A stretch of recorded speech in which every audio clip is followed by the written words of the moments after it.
नर्मदे हर। दोस्तों, माँ नर्मदा की पुनीत परिक्रमा पर हर वर्ष हजारों श्रद्धालु निकलते हैं। उनमें कोई अनुभवी होते हैं जिनकी एक से अधिक परिक्रमा पूर्ण हो चुकी हुए।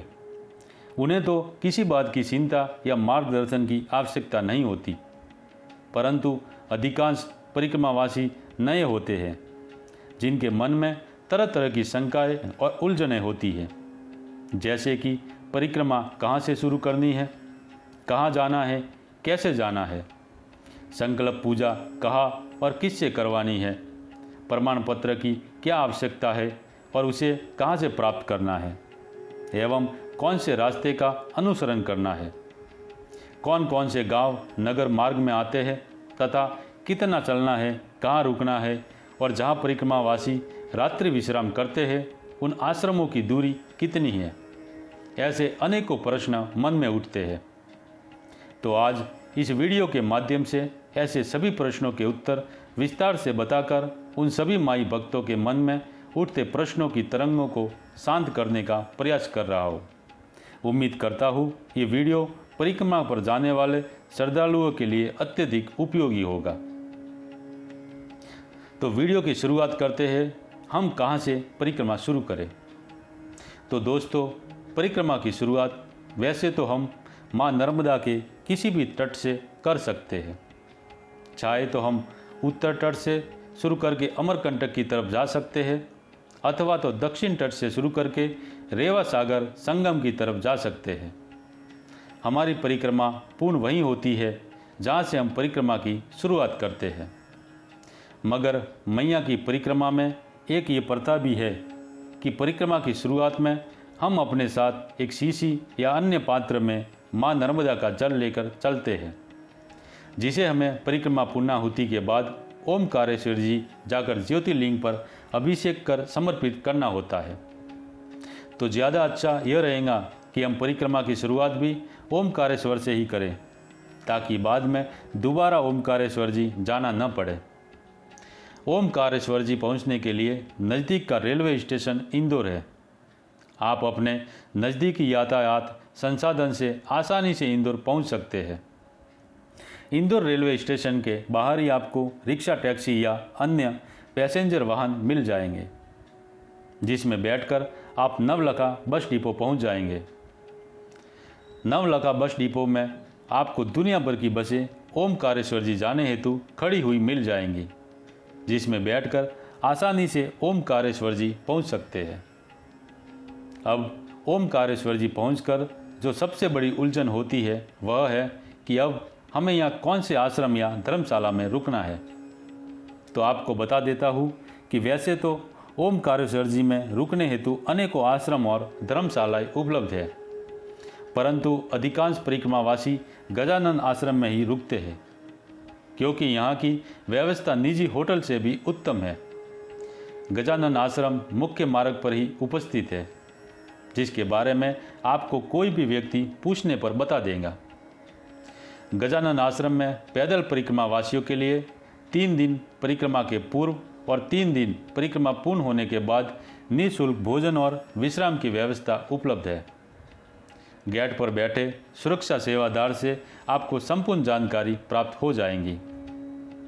बाद में आप मैया के किनारे गौमुख घाट पर जाकर किसी भी कर्मकांडी पंडित पुजारी से अपनी संकल्प पूजा करवा सकते हैं।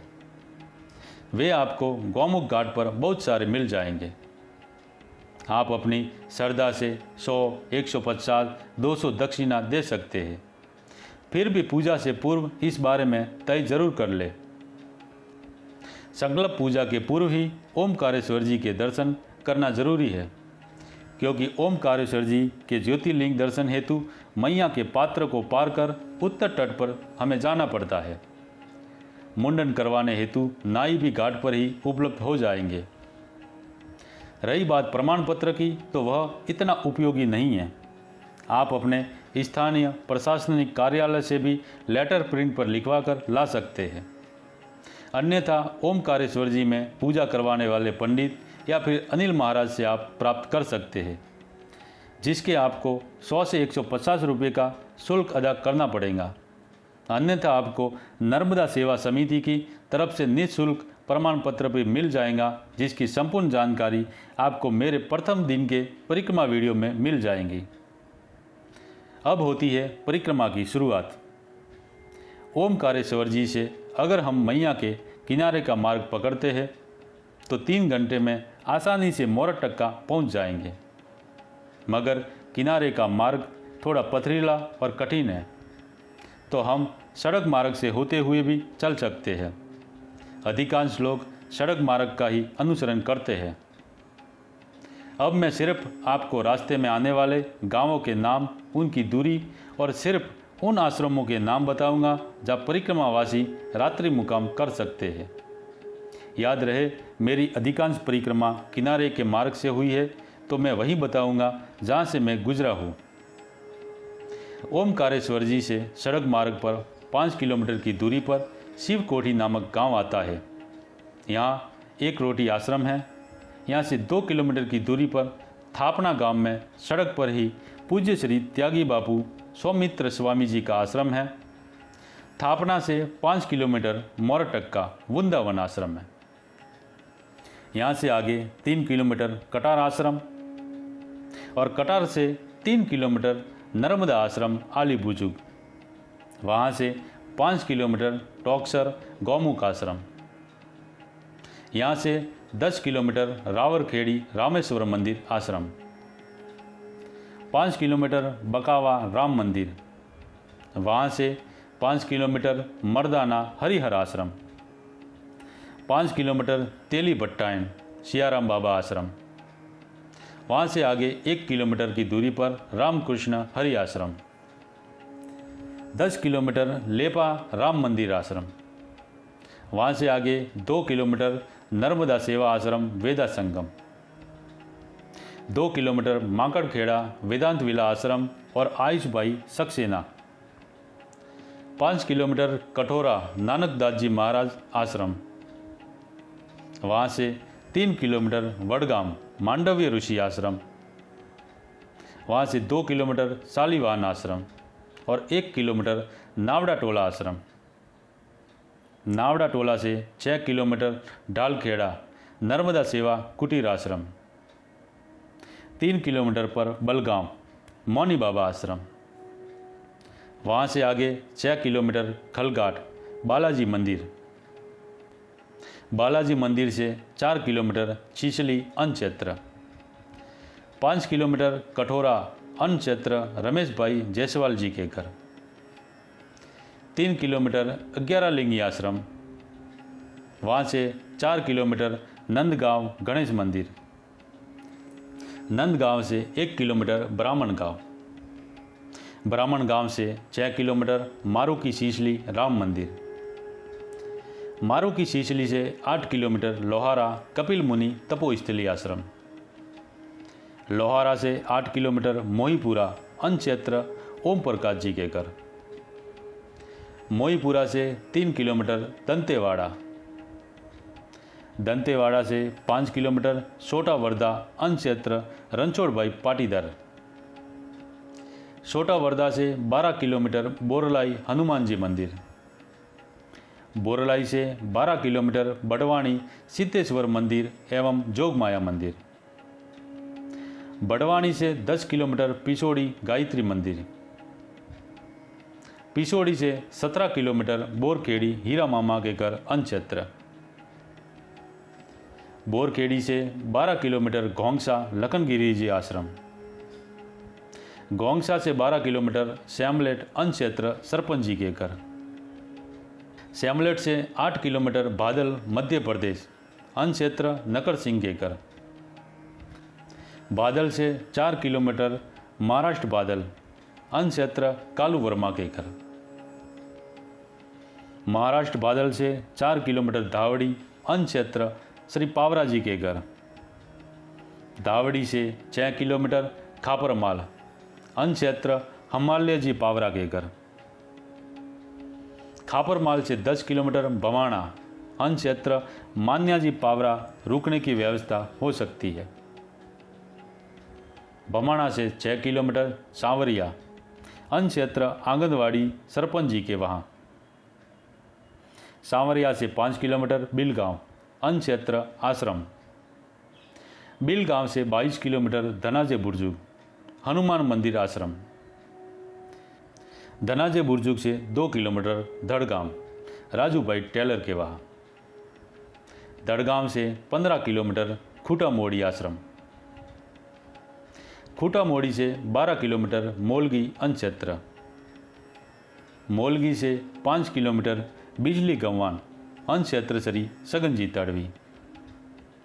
दोस्तों, मैंने बिजली गंवान से परिक्रमा को खंडित किया था एवं दोबारा से शूलपाणेश्वर मंदिर गोरा गांव से परिक्रमा की शुरुआत की थी। तो अब आगे गोरा गांव से जानकर गोरा गांव नूतन शूलपाणेश्वर मंदिर एवं हरिधाम आश्रम। यहाँ से आगे 13 किलोमीटर रामपुरा योगानंद आश्रम। रामपुरा से आगे 5 किलोमीटर मांगरोल सीताराम बाबू आश्रम और रामानंदरी आश्रम। मांगरोल से 6 किलोमीटर आगे सोडलिया केदारेश्वर आश्रम। यहाँ महिलाओं के लिए रात्रि विश्राम तय नहीं है। सोडलिया से 3 किलोमीटर आगे वांदरिया वेदनाथ मंदिर। वांदरिया से 3 किलोमीटर कुंभेश्वर मंदिर नानी मोड़ी पनौती। कुंभेश्वर से 5 किलोमीटर आगे हनुमंतेश्वर मंदिर आश्रम। हनुमंतेश्वर से 2 किलोमीटर पोईसा गांव नीलकंठ स्वामीनारायण मंदिर। पोईसा से 6 किलोमीटर की दूरी पर रुंड गांव जलाराम आश्रम। रुंड गांव से 4 किलोमीटर दूर सुखदेव मंदिर। सुखदेव से 3 किलोमीटर की दूरी पर पाटना चंद्रकांतेश्वर मंदिर। पाटना से 5 किलोमीटर दूर ओरी कोटेश्वर आश्रम। ओरी से 2 किलोमीटर शिव प्रसाद आश्रम, जो कि रास्ते में ही मार्ग में आता है। वहाँ से 2 किलोमीटर सिसोदरा सिकोतर माता मंदिर। सिसोदरा से 6 किलोमीटर की दूरी पर कांद्रोज गांव कार्तिकेश्वर आश्रम। कांद्रोज से 8 किलोमीटर की दूरी पर असा गांव डगड़ू महाराज आश्रम। असा से 9 किलोमीटर दूर वेणु गांव हनुमान मंदिर एवं गिरनारी आश्रम। वेणु गांव से 6 किलोमीटर काकलपुर माँ उमा भारती आश्रम। काकलपुर से 2 किलोमीटर वडवाणा शुक्रेश्वर मंदिर आश्रम। वडवाणा से 3 किलोमीटर मारुति धाम आश्रम। मारुति धाम आश्रम से 3 किलोमीटर दूरी पर कृष्णपुरी गांव मणि नागेश्वर आश्रम। कृष्णपुरी से 4 किलोमीटर बालोद एक मुखी दत्त मंदिर। बालोद से 8 किलोमीटर अविदा गांव रामेश्वर मंदिर। अविदा से 7 किलोमीटर लाडवावड़ जगन्नाथ मंदिर आश्रम। लाडवावड़ से 6 किलोमीटर की दूरी पर जगड़िया जगदीश मढ़ी आश्रम। जगड़िया से 7 किलोमीटर उसेड़िया गांव अन्न क्षेत्र श्री विष्णुभाई पटेल। उसेड़िया से 2 किलोमीटर गुमान देव मंदिर आश्रम। गुमान देव से 6 किलोमीटर की दूरी पर गुवाली गांव हनुमान मंदिर। गुवाली से 6 किलोमीटर मांडवा के बाद नगामा रोकड़िया हनुमान मंदिर आश्रम। नगामा से 14 किलोमीटर अंकलेश्वर रामकुंड आश्रम। यहाँ से आप अगर बलबुला कुंड जाना चाहते हैं तो 12 किलोमीटर की दूरी पर बरोड़ी गांव बलबुला कुंड आता है। अगर नहीं जाना चाहते हो तो अंकलेश्वर से 15 किलोमीटर सीधे हासोट सूर्य कुंड भी जा सकते हैं। इसमें आपके 12 किलोमीटर बच जाएंगे। वैसे भी बलबला कुंड में भेदभावपूर्ण व्यवहार और मच्छरों के अलावा कुछ खास है नहीं। हासोट से 11 किलोमीटर दूर हनुमान टेकरी आश्रम। हनुमान टेकरी से 3 किलोमीटर कोटेश्वर आश्रम। कोटेश्वर से 8 किलोमीटर की दूरी पर विमलेश्वर।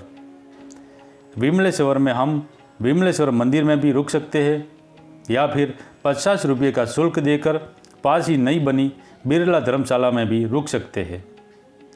बिरला धर्मशाला में रुकने पर भी हमें भोजन के लिए विमलेश्वर मंदिर ही जाना होगा। विमलेश्वर मंदिर में शाम के 5-6 बजे नाव वाले आकर परिक्रमावासियों का नाम लिखकर और किराया लेकर चले जाते हैं। उनके बताए अनुसार प्रातः हमें यहाँ से 2 किलोमीटर दूर समुद्र के तट पर जाना होता है। पैदल परिक्रमावासियों से वर्तमान में 150 रुपये शुल्क लिया जाता है। समुद्र में लगभग 4 घंटे का समय हमें तट परिवर्तन में लगता है। अब आगे का मार्गदर्शन इस वीडियो के दूसरे भाग में। दोस्तों, आपको ये जानकारी कैसी लगी कमेंट में बताना ना भूलें। नर्मदे हर।